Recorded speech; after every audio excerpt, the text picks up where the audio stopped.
अस्सलाम वालेकुम प्यारे बच्चों। आज मैं जो आपको कहानी सुनाने जा रहा हूँ उसका नाम है छोटी चिड़िया और शेर की मदद। एक दिन एक शेर जंगल में शिकार के लिए निकला। वो बहुत ताकतवर और बहुत मगरूर था। इसी दौरान एक छोटी सी चिड़िया उड़ती हुई आई और बोली, अस्सलाम वालेकुम शेर भाई, क्या हाल है? आज आप कहाँ जा रहे हैं?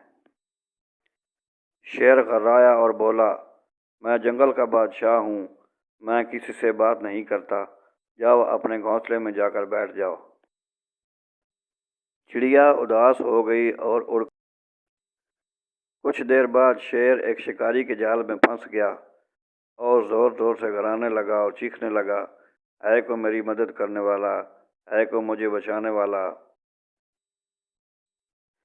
चिड़िया ने जब ये आवाज़ सुनी तो फौरन आई और अपनी छोटी सी चोंच से जाल की गिरें काटने लगी और शेर को आज़ाद कराया।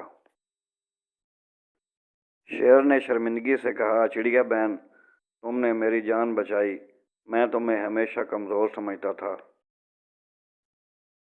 चिड़िया ने कहा, शेर भाई, शर्मिंदा होने की ज़रूरत नहीं है।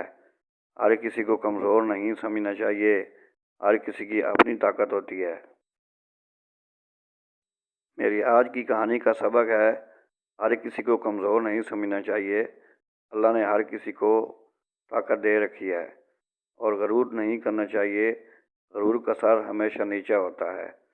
कभी कभी कमज़ोर भी ताकतवर के काम आ जाते हैं। प्यारे बच्चों, मेरी कहानी अच्छी लगे तो लाइक करें, सब्सक्राइब करें। इंशाल्लाह मज़ीद इस तरह की अच्छी अच्छी कहानियाँ आपको मिलती रहेंगी।